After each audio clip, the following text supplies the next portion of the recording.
fue el último que cayó a la gracia de Dios. Ah, Se convirtió al Evangelio hace muy poco. Y es una cosa que quizás me gustaría, ya que Jared me dio la pauta, creo que uno tiene que ser muy sincero en realidad con lo que es su vida cristiana, si es que tiene vida cristiana.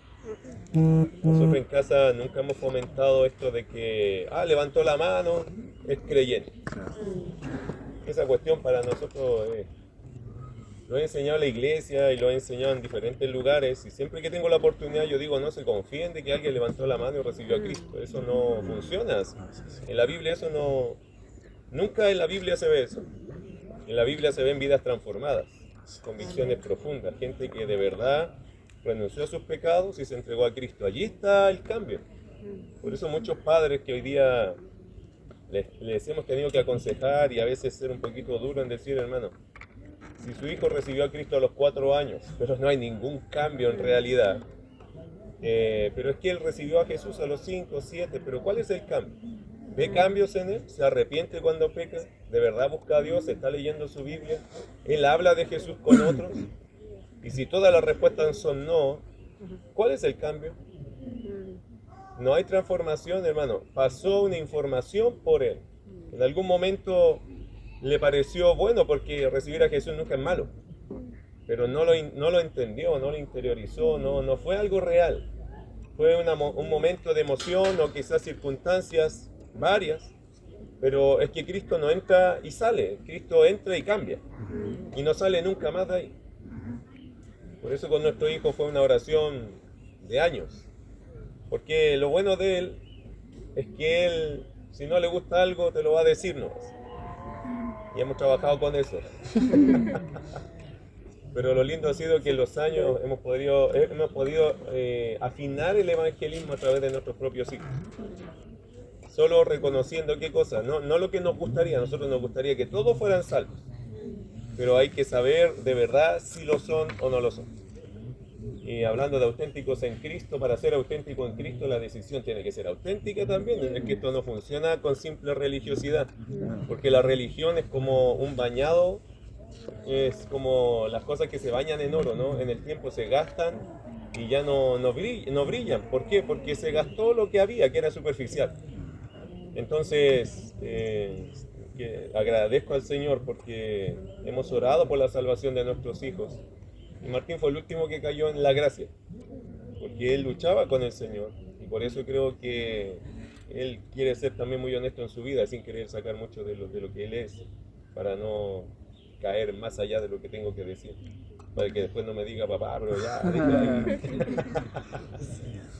Pero la verdad es que uno tiene que ser honesto en la vida, caminar con honestidad, ser sincero con uno mismo. Yo creo que esa es la tarea.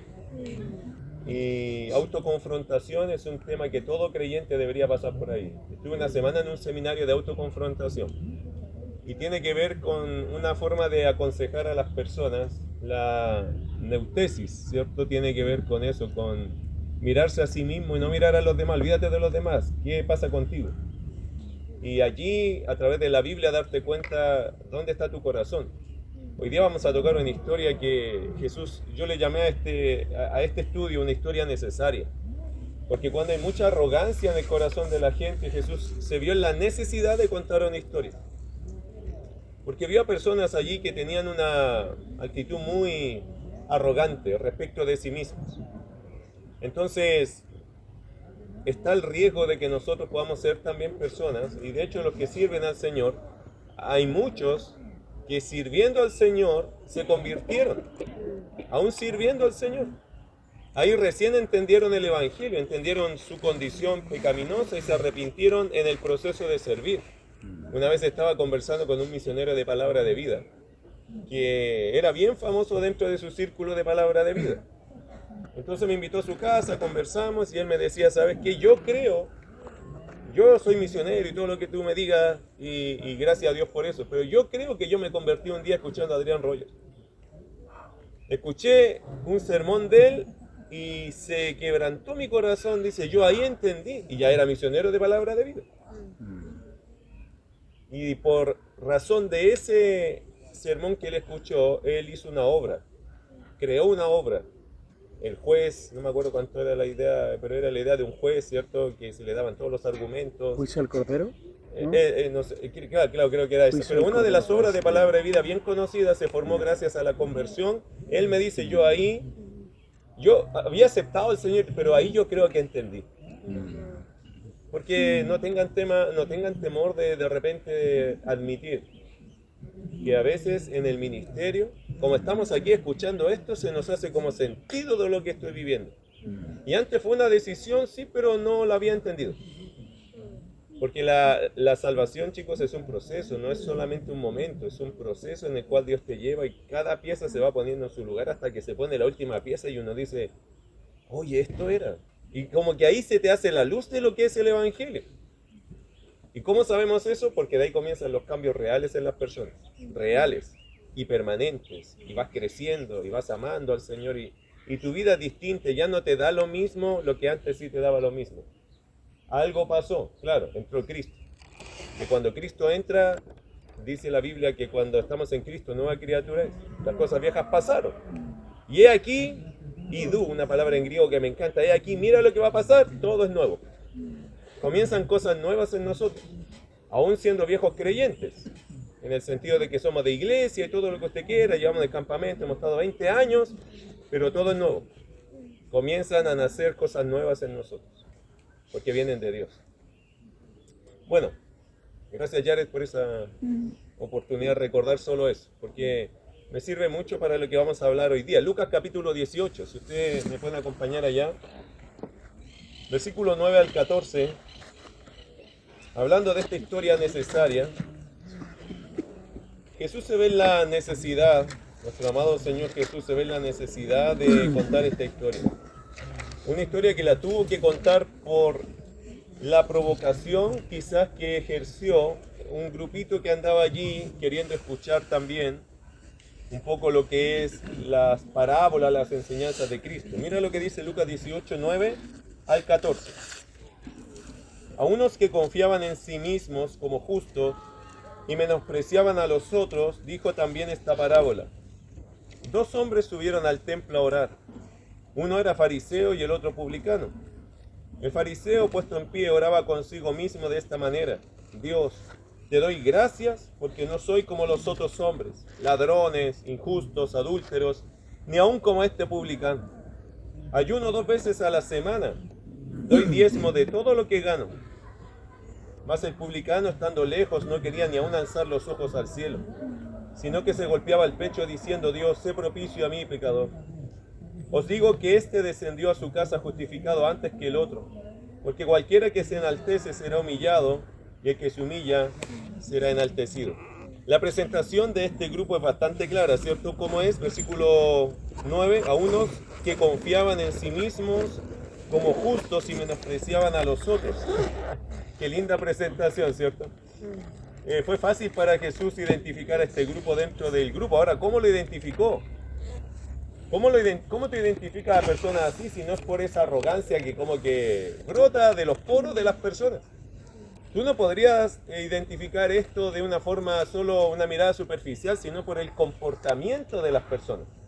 Mira lo que dice que confiaban en sí mismos como justos, así que me imagino que por las palabras de ellos y también por la actitud de ellos, veía a Dios, el Señor veía arrogancia en ellos, y veía palabras hirientes o palabras que menospreciaban a otros. Seguramente esta era la forma que Jesús dijo, wow, ellos se creen muy buenos, ellos se creen muy justos.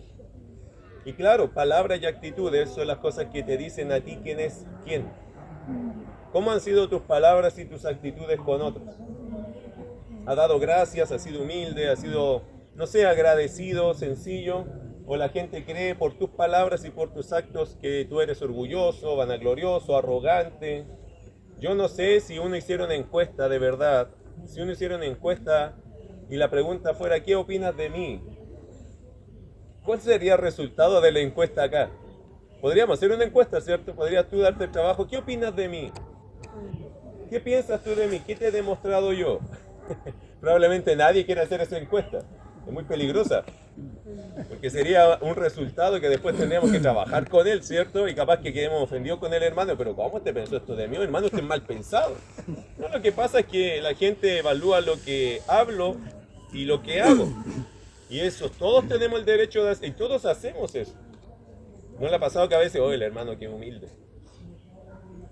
Porque la actitud que tiene es muy linda. En cambio de otro, oye, este me cayó mal. Y ni siquiera habló contigo. Pero ya tú pudiste tasar las actitudes. Eso nos pasa mucho. Ahora Jesús tiene este grupo muy fácil de reconocer. Para él fue fácil y él decía a unos que confiaban en sí mismos, dice Lucas acá, como justos y menospreciaban a los otros, dijo también esta parábola. Jesús estuvo con un grupo de personas mixtas acá. Acá estaban presentes discípulos, oyentes curiosos y también fariseos. Mire capítulo 17, verso 20. Vaya un poquito más adelante. Dice, preguntado por los fariseos, ¿cuándo había de venir el reino de Dios? Le respondió y dijo. Entonces, en esta conversación que está en el capítulo 18, había un montón de gente, pero también estaban los fariseos presentes. ¿Qué es un fariseo? Bueno, algunos dicen fariseo son hipócritas, sí, pero ¿qué significa la palabra fariseo? No vaya tan allá, no lo acusa el tiro. No todos los fariseos eran tan terribles, no. Pero ¿qué era un fariseo? La palabra fariseo significa separado.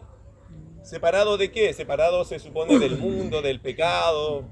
Pero en realidad el fariseo era tan fariseo que se separaba incluso de la gente. Ustedes saben que en Israel, por ejemplo, la gente vive en la parte baja. Es un valle. Y en ese valle vivía la gente de clase media baja.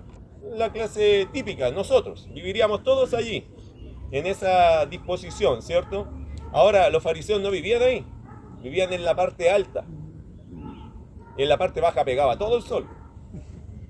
Era inhóspito vivir allí. Por eso la gente tenía en los techos, tenía lugares para subirse y tomar el frescor. ¿Se acuerdan que el paralítico fue llevado y lo metieron por el techo? Claro, porque la gente tenía su escalerita por la orilla. En Paraguay es muy así, ¿cierto? Pues tanto el calor allí que la gente tiene... arriba en el techo la gente se sube para tomar un poco el aire que corre, porque hace mucho calor. Los fariseos no vivían ahí. Vivían en las zonas altas, donde había frescor, donde era muy rico vivir. Y ellos descendían a servir. Y después que terminaban, se iban a sus casas. Ellos no se relacionaban con la gente. Eran separados en todos los sentidos. Pero eso no es lo peor, porque uno podría vivir en un lugar así si se le da la economía y todas las situaciones. Lo peor era que cuando estaban con la gente, ellos maltrataban a la gente. Y ellos se sentían superiores porque como que Dios a ellos lo había bendecido. ¿Ven que ellos tenían más recursos?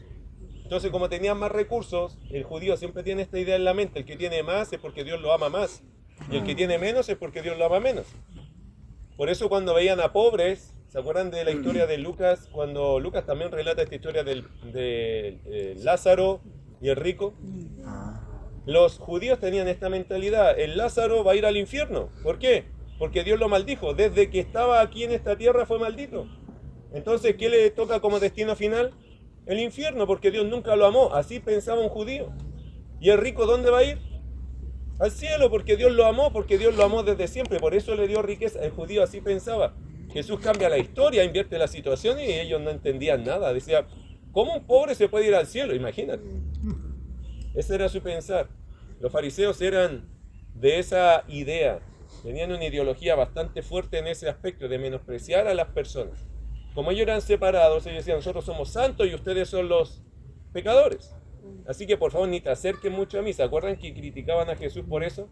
Porque Jesús comía con publicanos y pecadores. ¿Se acuerdan? Ayer creo que hablamos de eso, comilón y bebedor. ¿Fue aquí o no? No, fue en otra predicación. Ya he predicado en tantas plataformas, ya no me acuerdo en cuál. Comilón, eso fue en la iglesia creo. Sí, el domingo. Comilón y bebedor le decían a Jesús, amigo de publicanos y de pecadores. Hubo una crítica hacia él porque él se relacionaba con la gente típica. Por eso yo como con ustedes acá para... Así de fariseo. Bueno, los fariseos se separaban de la gente, no tenían esa relación, no querían esa relación. Ahora, eso obligó a Jesús a contar una parábola. ¿Qué es una parábola? Bueno, una parábola es una historia ficticia, por si acaso. Algunos sacan de parábolas como que quieran hacer un estudio exegético expositivo de una parábola. Cuidado con eso. Las parábolas son historias ficticias, es decir, lugares, personas que se hablan en las parábolas son de forma general. Son ilustraciones que la gente tiene para explicar un concepto moral o espiritual. Entonces los rabinos hacían mucho esto en el tiempo de Jesús, y Jesús también contaba parábolas. Eso entretenía el oído de la gente. Contaban historias, a la gente le encantaban las historias. En el tiempo de Jesús en realidad a la gente le gustaba mucho el diálogo. Ustedes saben que cómo ellos peleaban con diálogo, no peleaban a golpes. Ellos peleaban con diálogos. ¿Se acuerdan cuando venían los herodianos, los fariseos, los saduceos, a preguntarle cosas a Jesús? Y Jesús solo con un debate verbal los sacó del cuadrilátero, les ganó a todos. Porque Él sabe argumentar, y era la verdad. Ahora, en esta cosa de ellos, en su cultura, esto que estamos haciendo nosotros, por ejemplo, era muy normal. Si alguien se ponía a enseñar allá, la gente que ni siquiera fueron convocados se acercaba a escuchar. Le gustaba eso. Y cuando se ponían todos a discutir, se juntaba un círculo alrededor de ellos, como que se armó la pelea. Y querían escuchar cómo debatían. Eso era muy enriquecedor para ellos. Los fariseos dicen, y los judíos en general, ¿se acuerdan cuando dice Pablo, te encarezco delante de Dios? La palabra encarecer significa ponerse cara a cara, y los judíos dicen que discutían así, pero enfrente, así, los dos se daban, y después, bueno, esa es tu idea, esta es la mía, listo, gracias, nos vemos, chao, cuídate. Ellos discutían aquí, como casi que les caía la saliva del otro en la cara, así, porque eran apasionados para discutir, pero así aprendían. Y los que estaban alrededor estaban mirando y diciendo, ¿quién va a ganar? Y estaban, pero les fascinaba eso. Jesús, por eso los rabinos le daba mucho éxito esto de contar parábolas, porque ellos decían la historia y empezaba a acercarse gente. Era parte de su cultura. Hoy día eso aquí, oye, si no nos llaman a reunión, nosotros no nos juntamos, ¿cierto? Si no nos dicen, oye, hay que escuchar, no escuchamos. Nosotros no somos una sociedad apta del oído, nosotros no somos adaptados a escuchar. Es porque somos una cultura de la entretención. Bueno, olvidémonos de eso. Vamos a la Biblia mejor. Esa es otra charla. Versículo 9, Jesús contó una parábola que es una historia ficticia. ¿Cuál fue la parábola? ¿Cuál fue la historia? Versículo 10. 2 hombres subieron al templo a orar. Uno era fariseo y el otro publicano. Así que se va a plantear esta historia hablando de la oración. ¿Se fija? Dice, subieron a orar, uno era fariseo y el otro era publicano. Para no volver a leer el texto, nótese que Lucas comenzó este capítulo 18, verso 1. ¿Cómo lo comenzó? Dice, también le refirió Jesús una parábola sobre la necesidad de orar siempre y no desmayar. Nótese eso, que Lucas comenzó este pasaje hablando de la necesidad de orar siempre y no desmayar. Esta fue la enseñanza o una enseñanza clara de Jesús para con sus discípulos. Podríamos decir entonces que orar es la clave para llegar a Dios, para agradar a Dios y que Dios nos considere. Sin embargo, no a todos le funciona lo que es la oración. ¿Por qué? Porque no se trata solo de orar, sino de cómo llegar a Dios. Y aquí es donde se pone interesante lo que dice Jesús.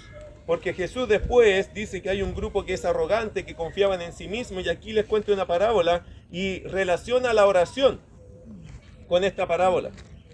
Y mira lo que dice allá versículo 10, 2 hombres subieron al templo a orar. Entonces tiene sentido con lo que viene contando Jesús. Uno era fariseo y el otro era publicano. Y aquí Lucas nos deja una narrativa con suficiente luz acerca de quiénes agradan a Dios, a quién considera a Dios, lo que nos ayuda a saber a nosotros también cómo llegar a Dios. Para muchas personas en este mundo llegar a Dios va a ser imposible, porque llevan en sí las características que a Dios no le agradan. De hecho, Dios las detesta. Y Dios detesta este tipo de características. ¿Cuáles? Creerse justo en sí mismo. Esa cuestión a Dios le revienta decir, oye, Señor, ¿qué más necesito de ti? No, tú no es que te falta algo, tú no tienes nada. Y esa es la actitud correcta, esa es la verdad. Entonces, cuando la gente se presenta como justo, eso al Señor no le gusta. En realidad va a ayudar mucho este contexto de la oración a entender cómo llegar a Dios, cómo agradar a Dios y cómo llegamos al punto que Dios nos escuche. Ahora, ¿cuáles son estas características? Mira la historia de estos 2 hombres. Versículo 11, el fariseo, el primer personaje, ¿cierto? Un fariseo. Ya le dije lo que era un fariseo, ¿cierto? Un hombre que creía separado, apartado de los pecadores. Y también otra cosa, una de las castas religiosas más celosas de la ley y la tradición de los ancianos en el tiempo de Jesús. A ellos se les llamaba los conservadores. Ellos eran conservadores de la tradición y la cultura. Ellos defendían su patria, eran muy nacionalistas los fariseos. Los saduceos no. Los saduceos eran una casta religiosa pero más liberal. Ellos de hecho solo creían en el Pentateuco y nada más. Tampoco creían en lo que no se veía. Por ejemplo, los ángeles, ellos no creían. No creían en la resurrección tampoco, los saduceos. Ellos solo creían, eran materialistas del concepto de la filosofía, significa ver para creer. Yo solo creo en lo que puedo ver. Nosotros supimos de Moisés, creemos en sus escritos, pero no creemos en las cosas que no se ven. Los saduceos no creían en ángeles y nada de eso, los fariseos sí. Creían en todo el Antiguo Testamento, creían en todo eso y de verdad lo abrazaban, pero también defendían mucho su nación, su tierra. Les dolía que los romanos estuvieran sobre ellos, pues los fariseos defendían su cultura. Tanto así que las palabras de los ancianos de ellos tenían mucho valor. A veces más allá de lo que la Biblia, más que la Biblia. Por eso ustedes saben que ellos tenían sus ancianos y los veneraban a tal punto que si el anciano enseñaba algo que no era tan bíblico, se quedaban con lo que el anciano decía. ¿Se acuerdan que Jesús dijo, ustedes honran más las palabras de sus padres que mi palabra? Porque la Biblia dice, honra a tu padre y a tu madre. ¿Se acuerdan de esa discusión? Bueno, Jesús veía que ellos ponían sobre los mandatos de Dios los mandatos de los hombres. Y ahí es donde tenían problemas los fariseos también. Ahora, este fariseo, el Señor puso un ejemplo de un fariseo, obviamente, porque yo creo que los que se creían justos y menospreciaban a otros eran fariseos en este grupo. Ahora, versículo 11, ¿cuáles son las características que al Señor no le gustan? Primero aparece este hombre fariseo. Versículo 11, mira lo que dice. El fariseo puesto en pie oraba consigo mismo de esta manera. ¿Sabe lo que significa oraba consigo mismo? Significa su autoevaluación, su opinión de sí mismo. Entonces él oraba, estoy hablando yo con yo y mí mismo. Y en mi propia opinión, yo me pienso, es eso, es que ¿qué pienso yo de mí? Entonces es gracioso que el fariseo estaba de pie y pensaba en sí mismo, hablando consigo mismo. Él no le estaba pidiendo opinión a otro, ni siquiera a Dios, sino a mí mismo. Le hago una pregunta a usted, ¿qué piensa de usted mismo? Tenga cuidado con eso. Pensar sanamente. ¿Se acuerdan que Pablo dijo que cada uno debe pensar de sí mismo con cordura? Porque algunos tienen una locura metida en la cabeza, se creen los mejores, los más lindos, los más guapos, y seguramente cuando va pasando por ahí dice, seguro que alguien me está mirando. Tenemos un concepto muy a veces yoísta, ¿cierto? Muy egocéntrico. Oye, si yo no voy, ¿qué irán a hacer los pobres demás? ¿Qué harán sin mí? Me tengo que ir a poner esa foto porque si no la foto no va a salir bonita. No sé, hay tantos conceptos ególatras que tenemos nosotros, como que nosotros fuéramos el centro del universo, la parte más real, la parte más importante de todo.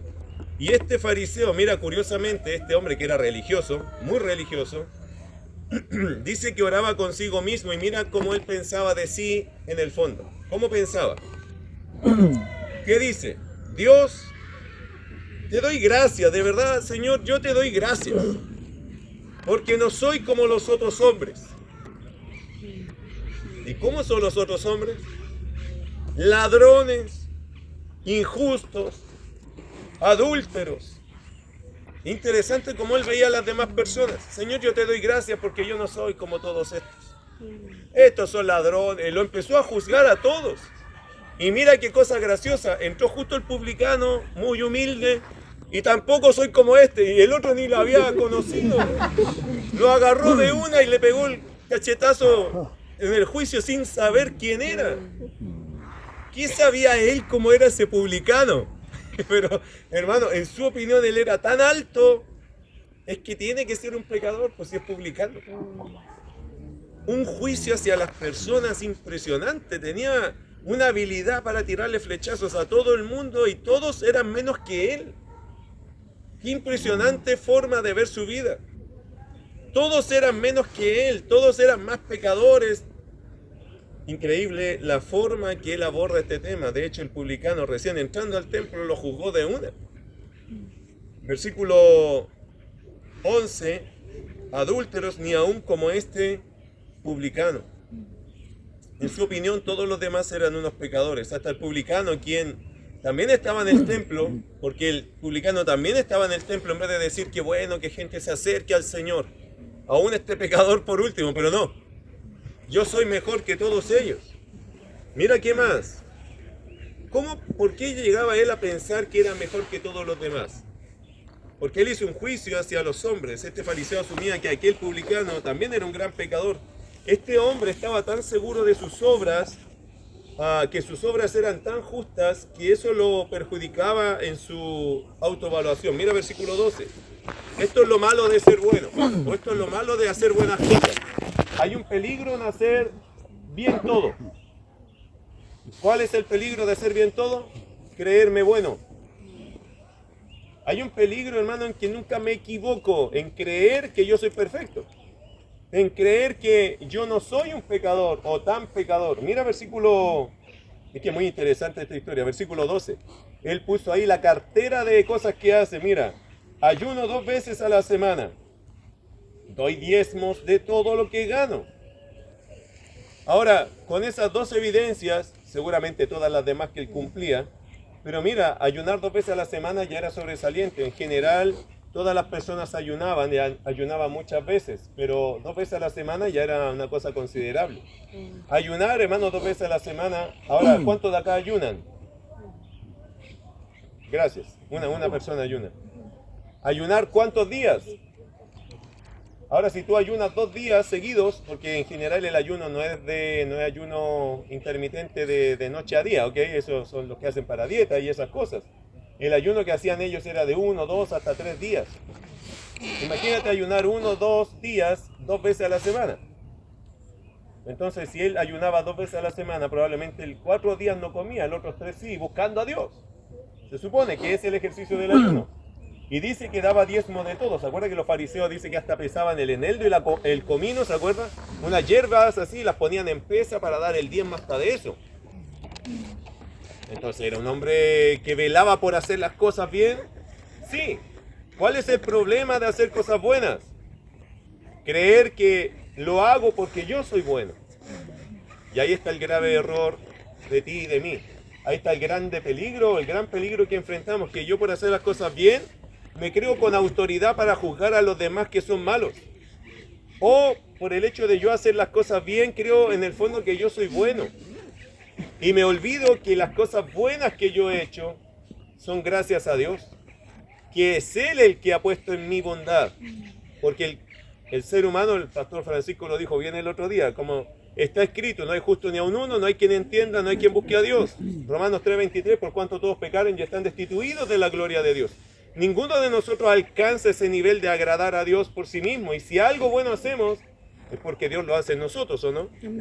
¿No es Dios es el que obra en nosotros? ¿O no debería ser ese el orden? Dios obra en mí y yo hago el bien porque Él obró en mí. Pero este fariseo se estaba echando toda la gloria encima. Es como que yo lo hago, yo soy bueno. Y eso a Dios le afectó de una forma grave al escuchar estas palabras. Ahora, mira el otro caso, el otro hombre. Entre paréntesis, este fariseo se olvidó de Lucas 17:10. Si lo pueden buscar allí, solo se lo quiero leer. Lucas 17:10 dice: así también vosotros, cuando hayáis hecho todo lo que os ha sido ordenado, decid. ¿Qué tienes que decir? Siervos inútiles somos, pues lo que debíamos hacer, no hiciste nada de más. Hiciste solo lo que el Señor te había pedido y eso está bien, pero no eres extraordinario tampoco. Cuando, hermanos, terminen ustedes sus servicios, ¿saben lo que deberían decir? Gracias, Señor.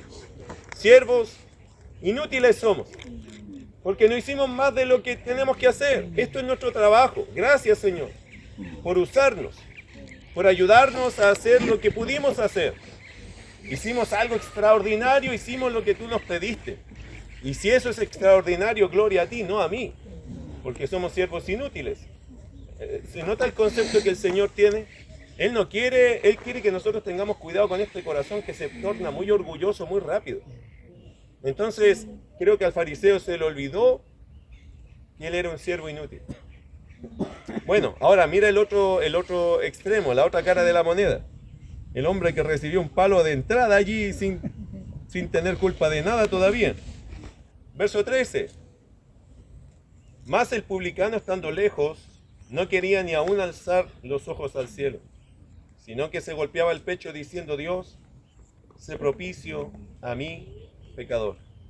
Estando lejos, ¿sabe lo que significa sentido de indignidad? Quedarse lejos es no asumir que tiene derecho alguno. Él no se sentía con derecho alguno de participar o estar en aquel lugar. Él entró al templo, pero él decía: yo no me merezco estar aquí. Esto es mucho para mí. Seguramente cuando él entró al templo empezaron a caer lágrimas, supongo yo, de sus ojos, diciendo: Señor, es que yo no me merezco esto. Yo, el hecho de estar aquí, entrar a tu casa, es que yo no... Se sentía muy indigno. Por eso él se puso lo más lejos posible, aunque quería estar, pero él quería estar de lejos porque no se sentía digno de estar allí. El fariseo estaba instalado, ¿no? Pero él quería estar de lejos, pero no porque no quisiera estar allá, sino que él decía: que yo no me merezco estar allí. Quizás ese fariseo sí, porque él debe ser súper justo. Yo no soy nadie. Mira lo que dice después. Mas el publicano, estando lejos, no quería ni aún alzar los ojos al cielo. ¿Qué significa? Es que el cielo, hermano, ¿qué es? En la Biblia, ¿qué es el cielo? El trono de Dios. Eso es el cielo, el trono de Dios. Y este publicano, este hombre, tuvo temor incluso de levantar sus ojos al cielo. Entonces, ¿cómo entró? Entró cabeza gacha, muy humilde. Él tuvo conciencia de Dios. Supo que Dios gobierna, que Dios sabe todas las cosas. Él lo sabía, era consciente. Yo sé quién soy y sé que Dios sabe todo. ¿Cómo voy a levantar mis ojos al cielo? No puedo. No puedo porque sé quién es el que está mirando. Él sabe todas las cosas. Él sabía una cosa, que con Dios no se juega. Estaba humillado ante Dios. Él no iba a ese lugar a decirle: Dios, mira lo justo que soy, sino: Dios, mira mis pecados. Me dan vergüenza, pero aquí estoy. Él decidió ir a dar un paso de fe, de obediencia. Quiero buscarte, Señor, pero me da vergüenza todo lo que soy. Él no quería ni siquiera mirar al cielo, tenía ese temor, porque sabía que Dios estaba evaluando todo lo suyo. Ahora, ¿era un gran pecador? No lo sabemos. Lo que sabemos es que estaba humillado. Pero sin duda él era muy consciente de sus pecados, cualquiera que haya sido. Y mira que dice después algo interesante que hacen los católicos mucho en su reunión. Creo que todavía lo hacen. Mas el publicano, estando lejos, no quería ni aún alzar los ojos al cielo, sino que se golpeaba el pecho. Hay un rezo, de hecho, que dice... No me acuerdo, los que fueron católicos acá, ¿se acuerdan de eso? Por mi culpa, por mi gran culpa. Sí. Bien, hermano, gracias por su testimonio. Pero eso hacen los católicos, hacen esto de por mi culpa, por mi gran culpa, y lo hacen así en su rezo. Yo creo que lo sacaron de aquí. ¿Qué hacía el hombre? Ahora, quiero decirte algo, cuando él se golpeaba el pecho, es una señal que exteriorizaba su arrepentimiento. De verdad es como que golpeaba su corazón diciendo: este corazón es malo, este corazón es pecador. Él estaba diciendo al Señor: este es el problema. Es como cuando a usted le preguntan: ¿quién lo hizo? Yo lo hice. ¿Quién es el pecador? Yo soy. ¿Quién falló? Yo fallé. Es que, hermano, él iba asumiéndose. El problema no es Dios, el problema no es la gente, el problema no es la sociedad, el problema no es la tele, el problema no es que me saltó justo una imagen en el celular, el problema soy yo. El problema no es la persona chismosa de mi iglesia, el problema no es que este otro me provocó, ¿no? El problema no es el campamento, no es el director, el problema soy yo. Él asumía su propia culpa, él iba dispuesto aquí a arreglar sus cuentas con Dios. Y hermano, ¿no es verdad que eso es mejor? ¿No es verdad que eso es la única forma de arreglar las cosas con Dios? Primero asumir, somos nosotros, algo provocamos nosotros, algo hicimos nosotros en nuestro pecado, en nuestra culpa. Es una lección de humildad. Este hombre se golpeaba el pecho exteriorizando su arrepentimiento. Dice: Dios, sé propicio a mi pecador. Otras versiones de Biblia dicen lo siguiente. La Biblia de las Américas, que me encanta esa versión también, ¿sabe cómo dice? Dice: ten piedad de mí. La Nueva Versión Internacional dice: ten compasión de mí. Entonces lo que está pasando acá es que lo que está haciendo este hombre es refugiarse en la misericordia de Dios. Cabeza agacha, lejos del lugar que debería él estar porque no se sentía digno, golpeándose el pecho. Él iba arrepentido. Él no iba a presentar argumentos ni a sentirse justo, él iba solo a buscar reconciliación con Dios. Lo que a él le importaba era reconciliarse con Dios. Que el mundo alrededor lo juzgara, capaz que por eso el fariseo dijo, ni aun como este publicano, porque lo vio como entró, todo humillado. Y el fariseo, ¿qué dijo? Debe venir con un montón de pecados. Pero él exteriorizaba su arrepentimiento. ¿Qué le importaba al publicano? Arreglar sus cosas con Dios. Era su deseo. No sé si eso te afecta a veces cuando tú pecas, porque a veces uno dice, oh, la embarré, no sé, le dije una palabra tonta a una persona. A veces nos afecta porque estoy mal con la persona, pero hermano querido, no es lo primero. ¿Qué es lo primero? Señor, te fallé a ti. Y luego a la persona, porque esto es vertical y horizontal, ¿cierto? Señor, ¿por qué soy así? Mi naturaleza pecaminosa. Y luego que ya arreglo esto, voy a hablar con la persona. Porque yo tengo que estar seguro que mi prioridad, siempre mi temor es hacia Dios. Y luego arreglo mis cosas horizontales. Porque las verticales ya las arreglé. Porque estoy dispuesto y estoy humilde y ya entendí que yo no debería haber hecho esto porque a Dios no le agrada esto. Entonces una vez que ya arreglé eso, voy a lo vertical. Y hablo con las personas con la humildad que sea y que me digan lo que quieran, no importa, porque yo ya arreglé mis cosas con Dios y quiero que la persona entienda que no quiero seguir con ese pecado, porque ya lo solté delante de Dios, ya lo reconocí. Qué práctico, ¿no? Ahora, terminamos la historia con el diagnóstico, porque una cosa es, ya tenemos dos hombres, uno que se jactaba de todo y el otro que no quería ni levantar los ojos. La pregunta es, ¿a cuál de los dos, o si los dos fueron recibidos por Dios? Porque quizá ese primero dice, bueno, a lo mejor por sus méritos Dios dice, bien hijo, así me gusta que usted sea. Y al publicano, viste, tú tienes que aprender. Capaz que Dios hubiese dicho algo así. Que Dios hubiese retado al que venía humillado y al que venía bien, así haciendo todas sus cosas justas, le hubiese dicho, bien hijo, así me gusta. No, publicano, tú tienes que cambiar. Así que ándate a la casa y aprende mejor la lección. ¿Cuál fue el diagnóstico? ¿Cuál fue el resultado? Mira versículo 14. Y esto se pone, y aquí termina, pero de una forma muy interesante. Os digo que este descendió a su casa justificado antes que el otro. Porque cualquiera que se enaltece, cualquiera que se enaltece será humillado, y el que se humilla será enaltecido. Increíble, interesante, el veredicto divino. El veredicto divino, ¿qué dice? Os digo que este descendió a su casa justificado. Y mira la Biblia de las Américas cómo lo traduce, porque la nuestra como que queda la idea que el fariseo al rato se fue a su casa justificado. Lo vuelvo a leer. Os digo que esta es la Reina Valera, la nuestra. Os digo que este descendió a su casa justificado antes que el otro. ¿No te da la sensación que uno se fue primero justificado y después el otro se fue justificado? Pero no es la idea del texto. En Valera quizá la traducción quedó un poquito como ambigua. No tan así directa. Yo empecé a buscar en el idioma griego cuál era la palabra y la palabra es par. Así se escribe, par.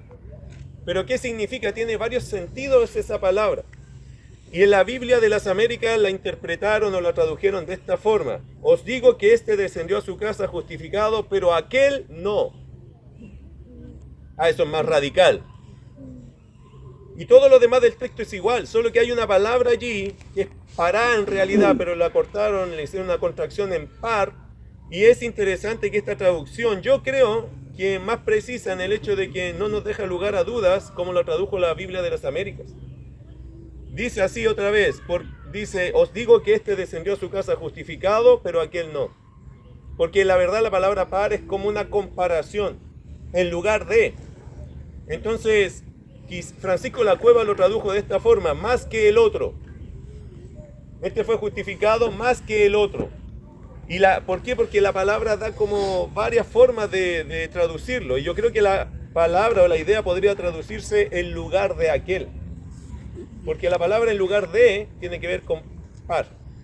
Entonces lo podríamos leer de esta forma. Os digo que éste descendió a su casa justificado, y ahí podríamos poner el lugar de aquel. Por eso la Biblia de las Américas dijo, pero este no. ¿Es más claro así? Es que, hermano, eso es bíblico también. Es que, ¿por qué sabemos que esa es una buena traducción? O que está bien apegada al texto, por lo que dice después el versículo. Mira el versículo 14.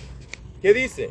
¿Qué dice la segunda parte? Porque cualquiera que se enaltece será humillado, y el que se humilla será enaltecido. Es una regla. Así que si usted se enaltece, usted es humillado. No lo toman en cuenta. Pero si usted se humilla, el Señor lo enaltece. ¿Capta? Es una regla. Por eso es mejor decir que os digo que este descendió a su casa justificado, pero aquel no. Hermano querido, Dios no va a escuchar un corazón orgulloso. Tampoco alguien que se anda justificando a sí mismo. Dios lucha con el orgullo. Y nosotros también. A Dios no le gusta el orgullo. No le gusta que andemos mostrando nuestras obras, que nos andemos jactando de las cosas. A Dios eso, menos delante de Él, ¿entiende eso? Ya es molesto que alguien se ande jactando de su propia justicia, y delante de Dios eso no funciona.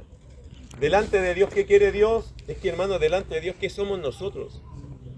Es que nosotros no somos nada delante de Dios, ni lo más grande de nosotros, aunque hiciéramos lo más espectacular en la fe, siervos inútiles somos. No hay jactancia delante de su presencia.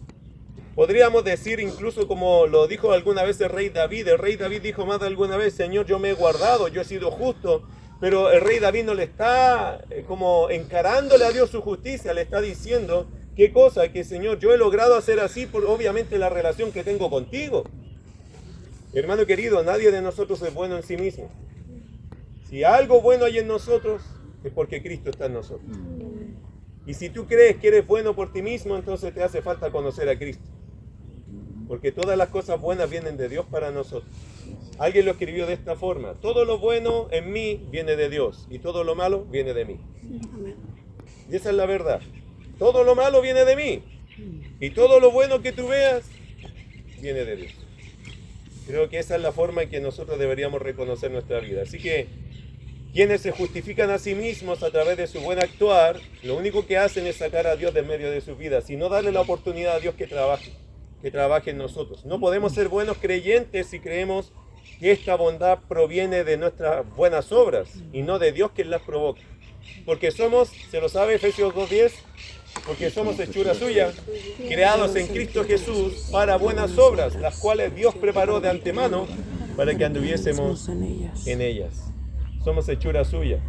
Somos un diseño de Dios para dar buenas obras, para hacer buenas obras. Que no se le olvide nunca esto, y que cuando ores, nunca le digas a Dios lo bueno que eres. Y si le vas a decir, Señor, gracias porque soy bueno, es porque usted lo hizo en mí. Nunca deje a Dios afuera de eso, porque quien lo deja afuera será humillado. Y el que se humilla será enaltecido. Qué bueno ser humilde, ¿cierto? ¿Somos humildes? Buena pregunta, pastor. ¿Me la puedes repetir? Sí, hermano, todos vamos a luchar con eso. Pero no tenga temor de reconocerlo delante de Dios. ¿Eres salvo? Por la gracia de Dios. Pero si no, si dudas de eso, también es bueno hablar con Dios de eso. Es que Dios no tiene problema de hablar con cualquiera que va humilde delante de Él. Dios no tiene problema. Vamos a orar, ¿qué les parece? Les pido que oren ahí en sus puestos, en sus corazones. Ora con Dios. Y dele gracias quizás por el pasaje que pudimos apreciar hoy día. No estamos diciendo nada nuevo, en realidad esto está escrito hace muchos años atrás. Pero estamos observando algo que quizás nos puede servir en nuestra vida y ministerio. Ser humilde delante de Dios. Jesús tuvo que dar esta lección. Fue una historia obligada que tuvo que inventar en ese minuto por ver gente arrogante. Pero es que a Jesús le preocupa eso. No quiere que la gente crea que ser arrogante es bueno, o que autojustificarse sea bueno. Jesús piensa que eso está mal y que hay que cambiar esa forma. Si quieres, ir al cielo, y segundo, si quieres agradar a Dios, solo en tus oraciones hay que ser humilde. Querido Dios,